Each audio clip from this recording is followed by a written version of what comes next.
There is a moment in the history of the Second World War that historians have been arguing about for 80 years. Not because it is obscure, but because it is unbearable. It is the moment when the most professionally trained army on earth, the Wehrmacht, an institution that prided itself on its codes of honor, its traditions of military discipline, its separation from the political machinery of the Nazi Party, when that army received an order that every senior officer knew was a war crime, and they passed it on anyway. I want you to sit with that for a second. Not the fact of the order, not the killings that followed, but the gap, the space between knowing something is wrong and doing it anyway. Because that gap is where the real story lives. And that gap is what we are going to walk through today. The date is June 6, 1941. The place is a series of briefing rooms spread across Germany and German-occupied Europe. The Wehrmacht is preparing for Operation Barbarossa, the largest military invasion in human history. Over 3 million German soldiers are about to cross into the Soviet Union along a front stretching nearly 2,000 miles. The planning has been underway for months. The logistics are staggering. The scale is without precedent. And Hitler, in the weeks before the invasion, has begun issuing a series of directives that go far beyond anything the German military has ever been asked to execute before. One of those directives lands on the desk of every senior commander in late May and early June of 1941. It is called the Kommissarbefehl, the order concerning commissars, and it states, with bureaucratic clarity, that any Soviet political commissar of the Communist Party representatives embedded in Red Army units who is captured in battle or in any other way must be shot immediately. Not imprisoned, not processed as a prisoner of war, not held for interrogation. Shot on the spot, without trial, without paperwork, without appeal. The order does not stop there. It specifies that these executions are to be carried out by the troops themselves, meaning the regular soldiers of the Wehrmacht. Not the SS, not the SD, not the Einsatzgruppen, although those killing units would be operating in the same theater. The order explicitly removes these men from the protections of the Geneva Convention and the Hague Regulations, which Germany had signed and which formed the legal foundation of how prisoners of war were supposed to be treated. In the eyes of the Kommissarbefehl, a Soviet commissar was not a prisoner. He was not a soldier. He was an enemy of civilization, an agent of a criminal ideology, and his death was a military necessity. I want you to understand who these commissars actually were. They were not all hardened. Some were, but many were simply political officers assigned to maintain morale, handle communications with higher command, ensure that soldiers stayed in the fight. They wore standard military uniforms. They carried weapons. They marched alongside ordinary soldiers. In the fog of combat, distinguishing a commissar from a regular soldier was often impossible, and the order made no provision for uncertainty. If you suspected someone might be a commissar, you killed him. The operational reality of the Kommissarbefehl was that it functioned as a license for mass murder that expanded with every kilometer the Wehrmacht advanced into Soviet territory. Now, here's what I need you to understand about how this order was received, because this is where the history becomes genuinely difficult. When the senior commanders of the Wehrmacht, men like Gerd, von Rundstedt, Erich von Manstein, Wilhelm von Leeb, Johannes Blaskowitz received the Kommissarbefehl. They did not simply nod and file it away. Several of them objected. Formally, in writing, through official channels. Rundstedt, commanding Army Group South, expressed serious reservations. Leeb, commanding Army Group North, argued that the order would harden Soviet resistance and was legally indefensible. Manstein, who would go on to become arguably the most celebrated operational commander on the Eastern Front, wrote a detailed memorandum questioning both the legality and the military wisdom of the order. These were not timid men. These were not bureaucrats afraid of paperwork. These were generals who had built careers on speaking plainly to power, who had navigated the dangerous politics of the Wehrmacht for decades, and they put their objections on paper. And then they transmitted the order anyway, every single one of them. Manstein, the man who wrote the memo questioning the order, the man whose legal objections were precise and articulate, issued the Kommissarbefehl to his subordinates. Rundstedt transmitted it through Army Group South. Leeb passed it through Army Group North. The objections existed alongside the compliance. The doubts were filed in one drawer. The orders went out through another. I need you to sit with the psychology of that for a moment, because it is one of the most important things I can tell you about how institutional evil actually functions. We tend to imagine that moral failure requires either ignorance or enthusiasm. Either the perpetrators did not know what they were doing was wrong, or they were true believers who embraced the wrongness. But the Kommissarbefehl tells a different story. The perpetrators knew. They said so in writing. And they did it anyway. That is a third category that our moral vocabulary struggles to accommodate. And it is the most dangerous category of all. So why? Why did men who wrote formal objections then issue the orders that produced war crimes? The answers are multiple, and they interlock in ways that made resistance feel impossible, even when it was not.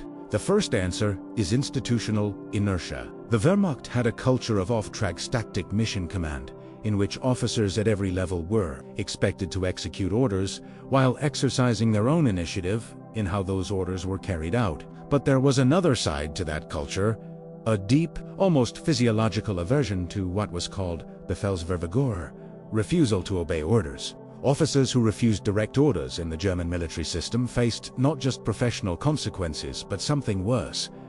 They became untrustworthy, and an untrustworthy officer in the Wehrmacht was not simply passed over for promotion. He was effectively removed from the war that had become the meaning of his professional life. These were men who had spent their entire careers waiting for this moment. Barbarossa was the largest operation in military history. Command positions in this campaign were the pinnacle of everything they had trained for. To refuse the Kommissarbefehl was to remove yourself from that moment. For men whose identity was bound up entirely in their role as military commanders, that was not a sacrifice they were willing to make.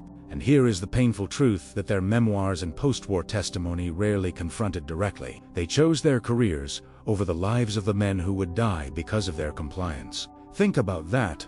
Trade carefully. On one side, a career, prestige, access to the greatest military operation in history, the respect of peers, the command of armies. On the other side, unknown men in uniform who would be pulled from prisoner columns and shot in fields and forests across a country that most Germans had never visited.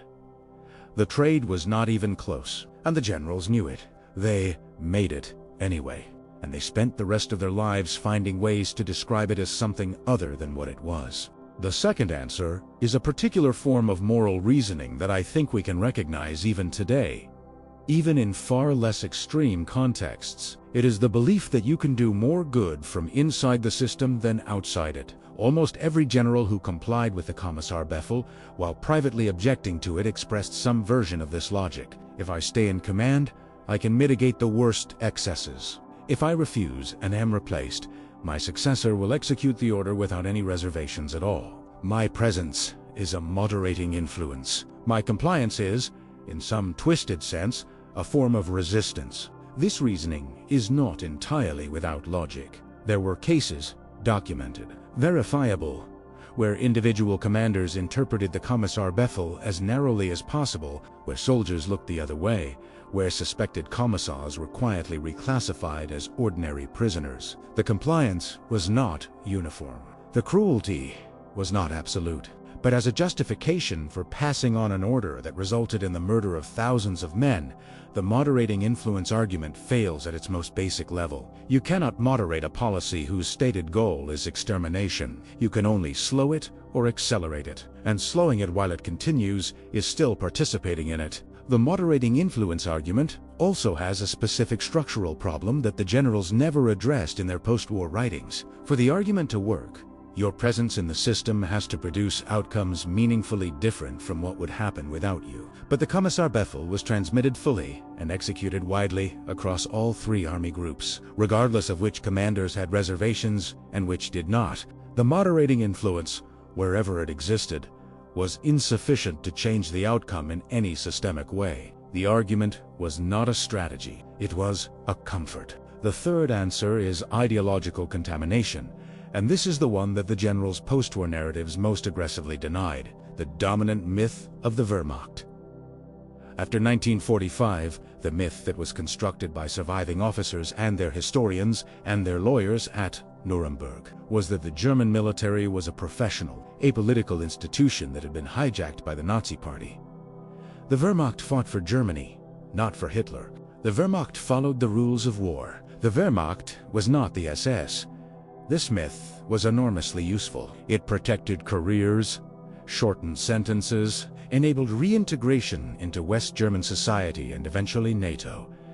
And it was, in the most important ways, a lie. Because the ideological preparation for Barbarossa was not something imposed on a reluctant military from outside. It was conducted by the military itself. In the months before the invasion, German officers attended briefings, some given by Reinhard Heydrich, some by Wehrmacht commanders themselves, that described the coming war as a war of annihilation against Judeo, the language of racial ideology, of the subhuman nature of the Soviet enemy, of the existential threat posed by communist commissars. This language was in the Wehrmacht's own operational documents. It was in the orders that senior commanders themselves drafted. The Kommissarbefehl did not land on the desks of ideologically neutral professionals and shock them. It landed on the desks of men who had been marinating in a worldview that had, over 8 years of Nazi rule, normalized the idea that certain categories of human beings could be killed without legal consequence. This does not mean that every Wehrmacht general was a committed Nazi. Many were not. What it means is that the boundaries between professional military culture and ideological commitment had been eroding for years before June 1941. The generals who objected to the Kommissarbefehl were not objecting to the ideology behind it. They were objecting to its tactical implications. It would harden Soviet resistance, they argued. It would undermine discipline. It set a precedent that could come back to haunt German posts in Soviet hands. These were pragmatic military objections.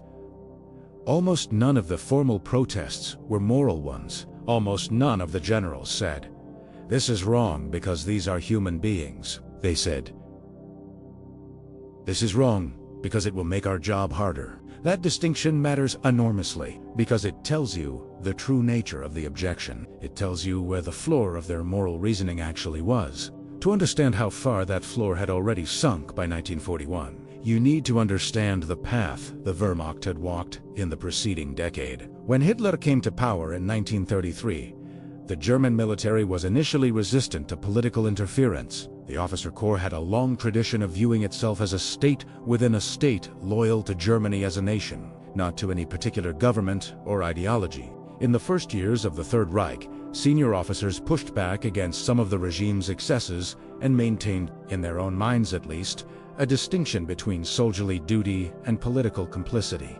But that distinction eroded with startling speed. The Night of the Long Knives, when Hitler murdered the leadership of the SA, including several Wehrmacht-adjacent figures, produced no protest from the senior officer corps. The introduction of the personal loyalty oath to Hitler, replacing the traditional oath to the German state, was accepted without significant resistance. The rearmament program, which every serious officer knew violated the Versailles Treaty, was embraced with relief and enthusiasm. The annexation of Austria, the occupation of the Rhineland, the absorption of the Sudetenland, each step that normalized territorial aggression was a step that made the next step easier to accept. By the time the Kommissarbefehl arrived in 1941, the Wehrmacht's senior officer corps had already made a series of choices that, in aggregate, had transformed them from a professional military into an instrument of a criminal state. They had not made these choices all at once, in a single, dramatic confrontation.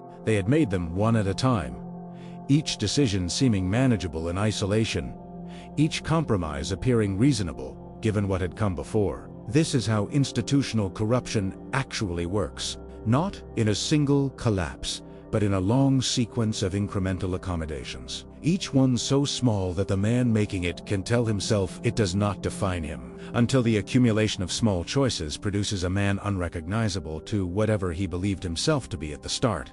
General Johannes Blaskowitz provides one of the most instructive examples of what pushing back against the system actually cost in practice, and why the cost was so rarely paid. Blaskowitz was not a man who came to resistance late. As early as 1939, commanding German forces in occupied Poland, He had submitted formal memorandums to the Army High Command documenting the systematic atrocities being committed by SS units against Polish civilians and Jewish residents. The reports were detailed, damning, and professionally courageous. He named units. He described incidents. He requested that perpetrators be held accountable. Hitler dismissed the reports with contempt. The Army High Command buried them. Blaskowitz was passed over for promotions he had clearly earned. The message was unmistakable. Complaint was unwelcome, and the men who complained would pay for it professionally. And yet Blaskowitz survived this episode. He was not imprisoned. He was not shot. He was not even formally disciplined. His career was damaged, but he remained in command of significant forces for most of the war. The actual cost of his principled objection, the real, documented cost, was a slower advancement and reduced access to the highest profile commands. This is critically important when evaluating the claim made repeatedly by Wehrmacht commanders in their post-war memoirs and testimony that meaningful resistance was impossible because the personal consequences were too severe. Blaskowitz showed that formal objection was possible and survivable. What his example also showed is that survival required a willingness to accept professional damage that none of the generals who transmitted the Kommissarbefehl were prepared to accept. The calculation was clear, and the choice they made was clear. The self-serving post-war account, that they had no choice, was a rewriting of history that the historical record does not support. Manstein's case is worth examining in particular detail because he became, after the war, the most celebrated German general of the conflict, the man whose reputation for operational genius was used to restore the honor of the Wehrmacht as an institution. His memoir, Lost Victories, published in 1955, went to great lengths to establish that he had always been a professional soldier, not a political one. He had issued the Kommissarbefehl under protest. He implied he had done what he could, but the record is more damning than Lost Victories acknowledges. In October 1941, Manstein issued his own order to the troops of the 11th Army.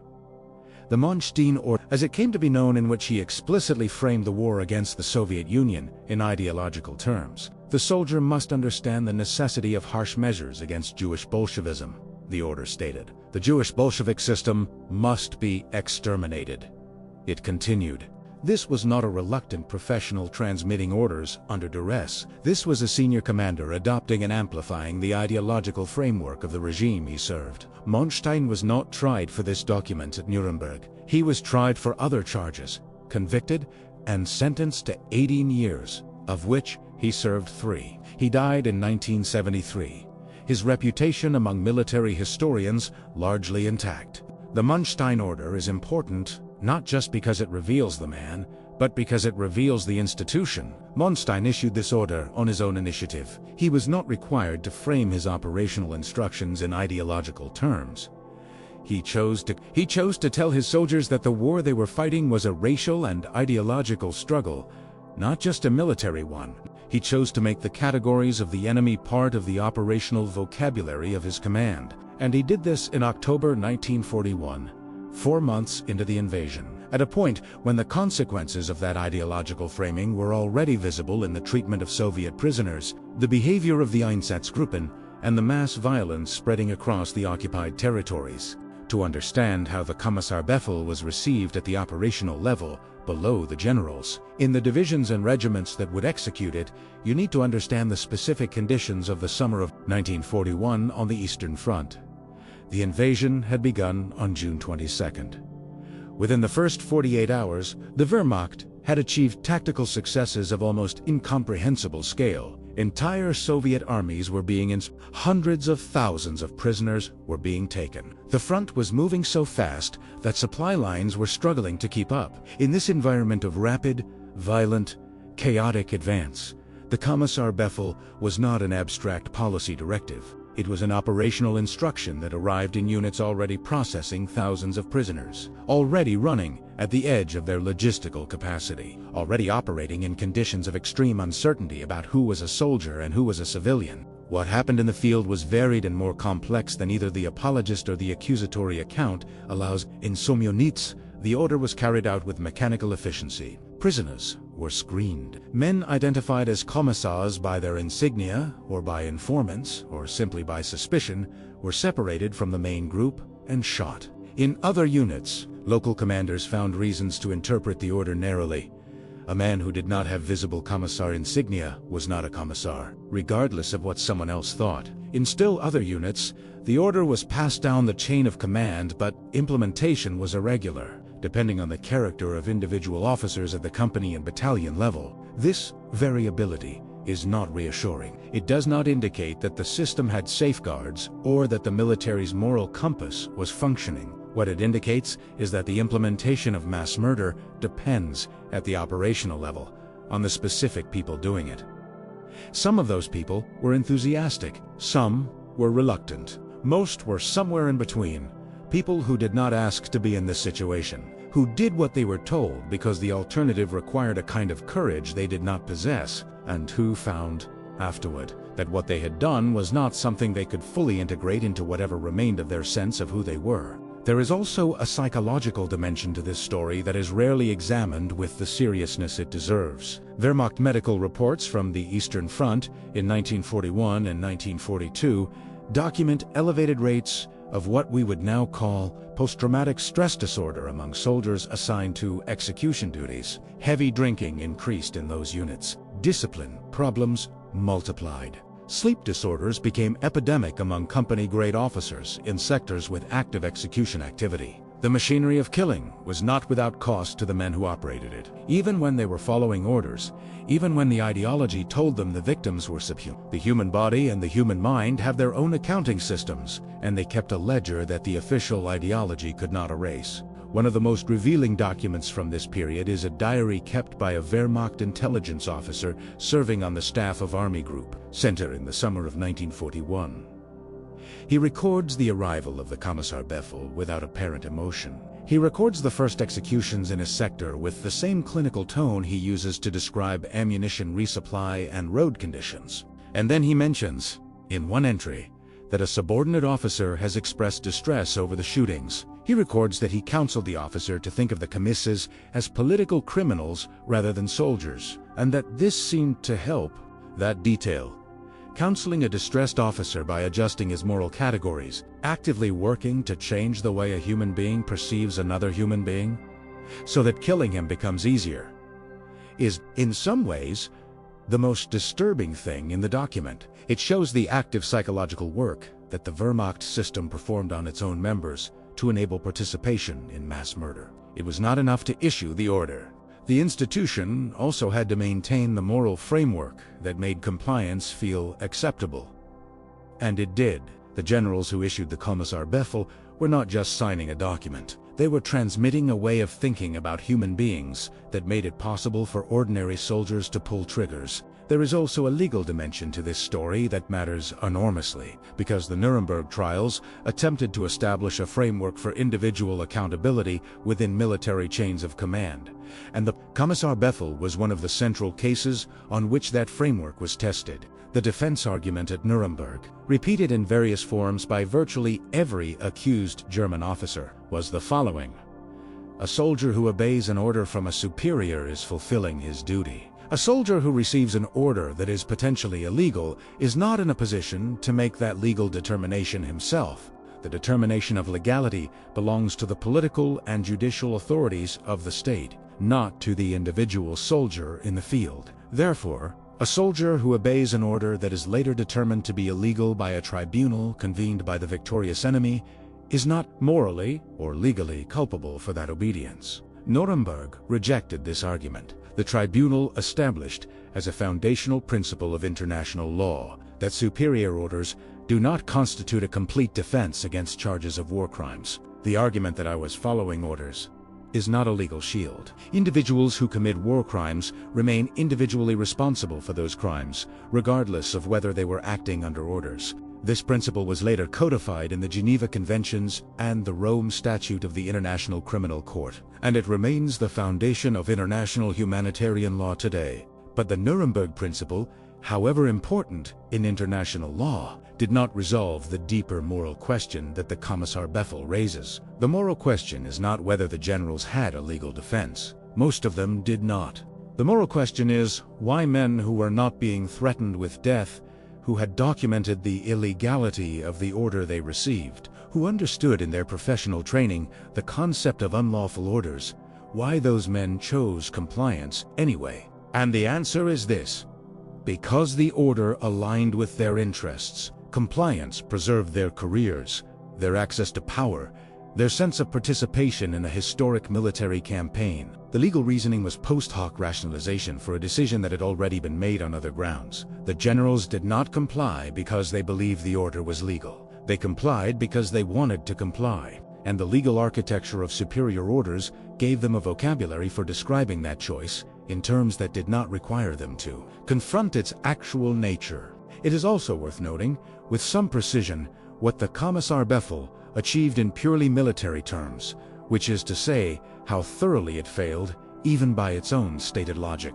The argument that the order's critics had made from the beginning proved entirely correct. Soviet soldiers who were aware of the order fought with a ferocity that consistently exceeded German expectations. The possibility of surrender as an alternative to death had been removed. Men who might have laid down their arms chose instead to continue fighting, because the order had made captivity synonymous with execution. The tactical consequence was measurable. German casualty rates on the Eastern Front were substantially higher than operational planning had anticipated, and the speed of advance that had been projected in the Barbarossa timetable was consistently slower than hoped. When the order was withdrawn in May 1942, the stated reason in the withdrawal directive was explicitly tactical.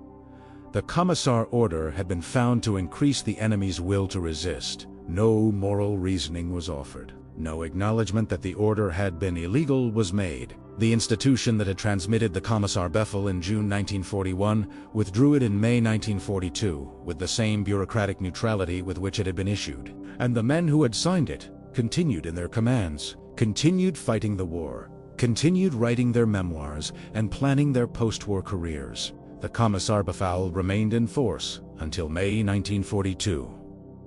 By then, it had produced a cascade of effects that went far beyond its original terms. The order established the principle, and more importantly, the operational reality, that the Eastern Front was a different kind of war. A war where the rules did not apply, where the categories that separated soldiers from murderers had been dissolved by official order. And once that principle was established, soldiers who had executed commissars under orders found that the psychological barrier to killing unarmed prisoners had been lowered. Units that had been told that certain categories of humans were not protected by law began to apply that logic more broadly. The connection between the Kommissarbefehl and the eventual fate of Soviet posts, over 3 million of whom died in German captivity. Most of them in the first winter of the war, most of them through deliberate starvation and exposure, is not a simple causal chain. But it is a real one. The logic of exceptionalism, once introduced into a military system, does not stay where it was put. There is one figure from this story who deserves particular attention, not because he was the worst of the perpetrators or the most heroic of the resistors, but because he illustrates better than anyone else the specific tragedy of what happened to German military professionalism in this war. That figure is Colonel General Erich. Hoppner was one of the most capable armored commanders in the Wehrmacht. He had led panzer units with distinction in France and was commanding Panzer Group 4 in Army Group North during the opening phase of He was not a political general in the ordinary sense. He was a soldier's soldier, meticulous, aggressive in the operational sense, deeply respected by his subordinates and his peers. In early July 1941, Hoppner issued an order to his command that described the war against the Soviet Union as the ancient struggle of Germanic peoples against Slavic subhumanity, and called for the destruction of the enemy without mercy. The language was ideological in a way that went beyond even the Kommissarbefehl itself.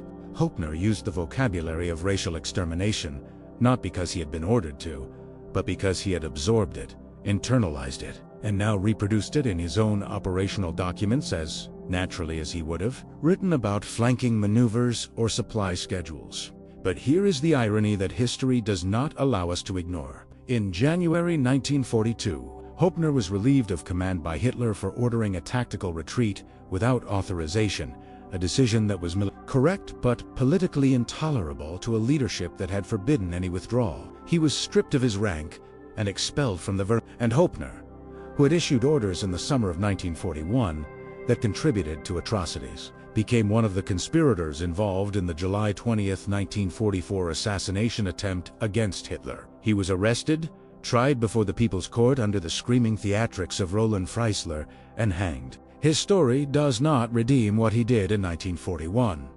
Nothing redeems that, but it illustrates the moral complexity that the clean post-war narrative of good soldiers versus bad ideology was designed to erase. Hopner was both a perpetrator and, eventually, a resistor. He was both a man who used the vocabulary of racial murder in his operational orders and a man who died trying to kill Hitler. These things are both true, and the fact that they are both true tells you something important about the moral landscape of the Wehrmacht, that the same institution and the same individuals could contain both compliance and, later, desperate resistance, and that the resistance, when it came too late and too small to redeem what had been done in the years before. The July 20th conspiracy itself is a subject that requires careful handling when thinking about the Wehrmacht's moral legacy. The conspirators are often held up as evidence that German military culture retained some irreducible core of conscience that eventually produced the attempt on Hitler's life, and there is truth in this. The conspirators were brave. Many of them paid with their lives. The attempt, had it succeeded, might have ended the war years earlier and saved millions of lives. But the conspiracy was small. It involved a few dozen active plotters in a military of several million, and crucially, it came in 1944, when the war was already lost, when the Eastern Front had collapsed, and the Western Allies had landed in Normandy. The moral calculation of the conspirators cannot be fully separated from the military calculation. By July 1944, killing Hitler was not just the right thing to do. It was also, for some of those involved, the only way to preserve something of Germany from total destruction. The men who signed the Kommissarbefehl in 1941, at the height of German power, when resistance was most costly and therefore most morally meaningful, those men, almost without exception, did not resist. They accomplished. And the contrast between that compliance and the later, desperate resistance of a small minority tells you something important about when conscience becomes affordable. What followed in the months after the Kommissarbefehl was issued revealed the true depth of the institutional contamination.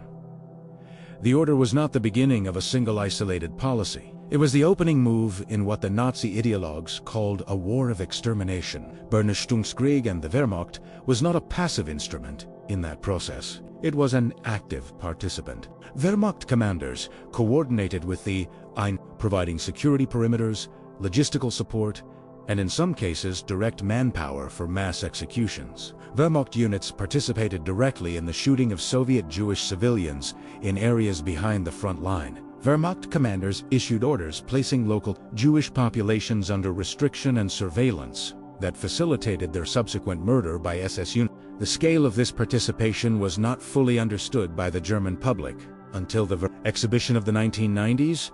A traveling museum show that displayed documents and photographs demonstrating Wehrmacht complicity in the Holocaust and in the mass murder of Soviet civilians. The exhibition was deeply controversial in Germany, precisely because it demolished the myth of the clean Wehrmacht that had been so carefully constructed and maintained for 50 years.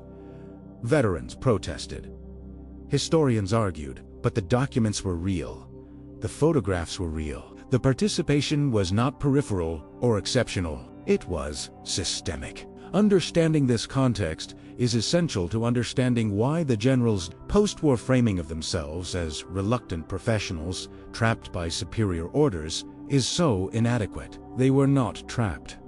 They were complicit, and the distinction matters not just for historical accuracy, but for understanding the nature of the moral failure involved. A man who is genuinely trapped and forced to act against his will is a victim. A man who chooses compliance because it serves his interests, and then constructs a retrospective account in which he had no choice, is something else entirely. He is a man who has added dishonesty to his other failings. He has stolen not just from his victims, but from the historical record. There is a broader lesson here that reaches well beyond 1941. Was not a unique event in military history. It was an extreme example of a phenomenon that appears whenever professional institutions, military, legal, medical, bureaucratic, are placed under ideological pressure by political systems that demand complicity. The professionals always have objections. The objections are always filed. And then the professionals comply. The pattern is so consistent across so many historical contexts that it suggests something fundamental about how institutions process the gap between values and behavior. What enables compliance is not the absence of moral knowledge.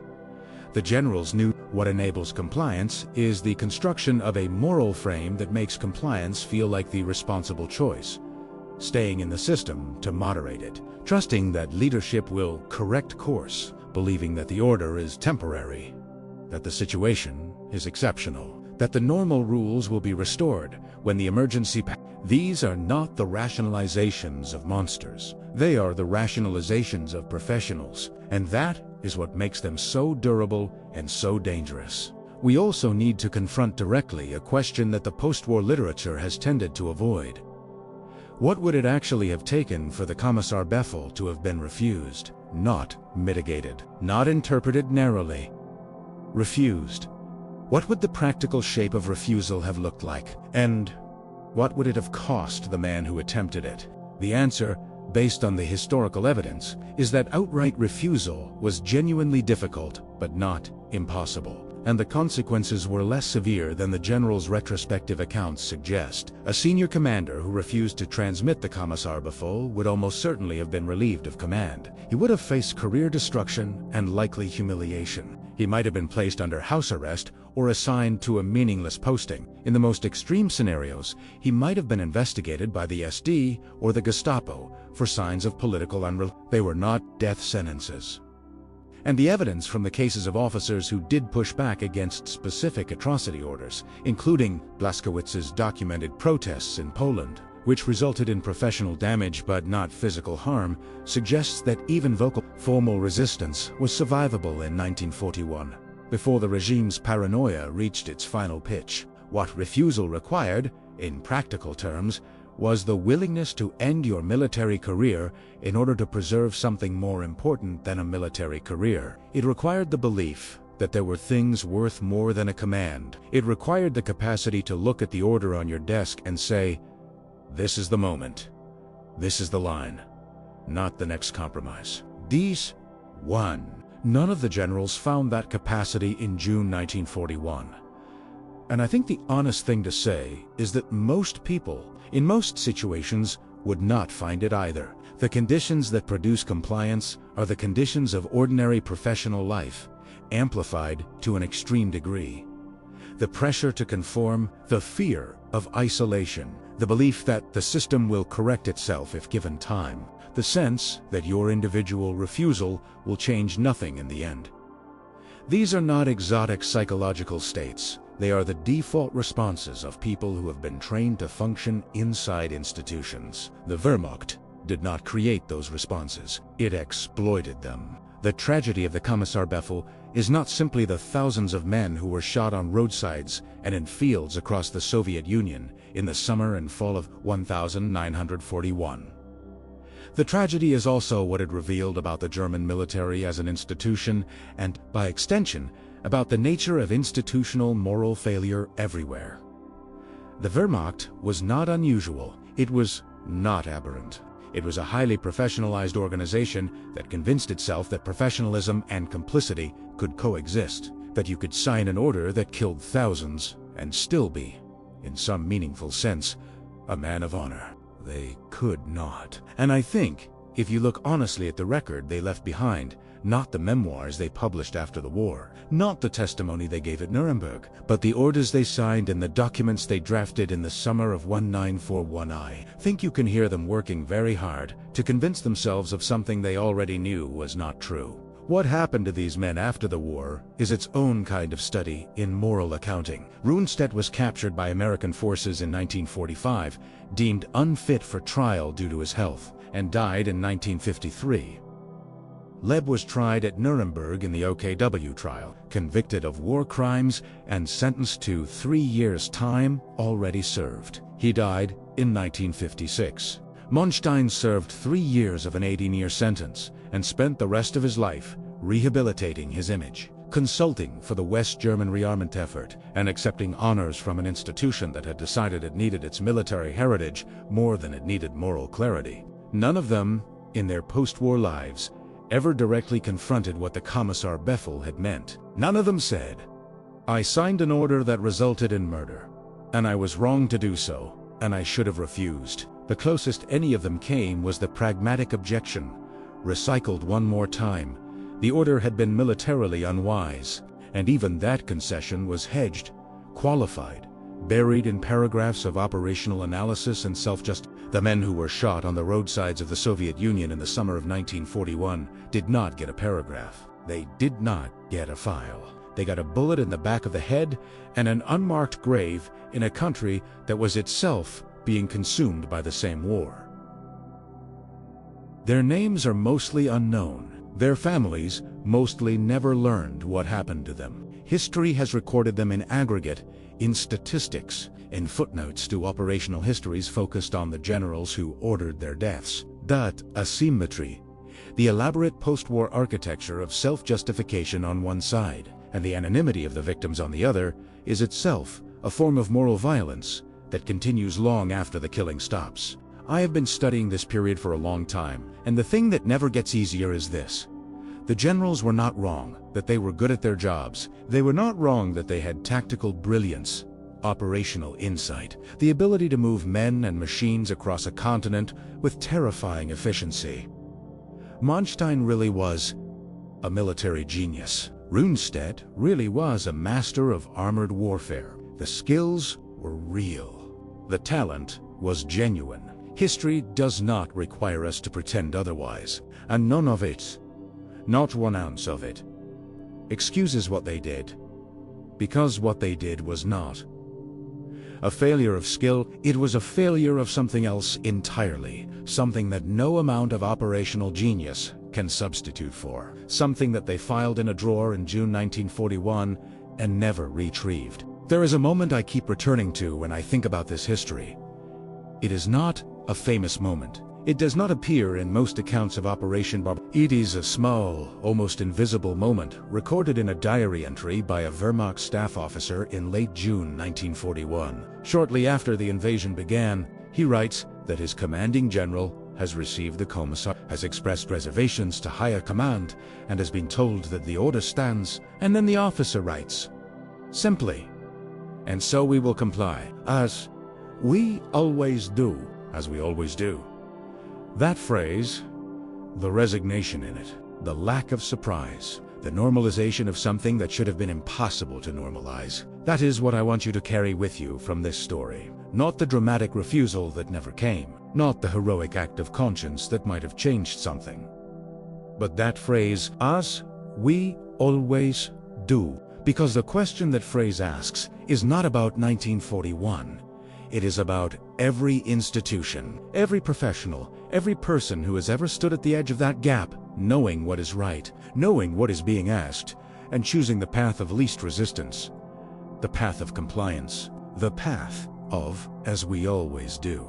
The Kommissarbefehl was withdrawn in May 1942, not because of any moral awakening within the Wehrmacht, but because Soviet soldiers who knew about it were fighting to the death rather than surrender. And German commanders reported that it was tactically counterproductive. The order was rescinded for the same reason it had been questioned in the first place. Not because it was wrong, but because it was inconvenient. The moral argument was never made. The moral argument was never won. It was simply filed away alongside the original protests. In the drawer where German generals kept the things they knew and the things they did, the order that no general wanted to sign, that every general signed anyway. That is not a story about exceptional monsters in an exceptional time. It is a story about what happens when professional people with genuine objections decide that compliance is the responsible choice. It has happened before, it will happen again. And the only thing that changes the outcome is the willingness to do the one thing none of those generals ever did. Say no. Write it down and mean Italiano.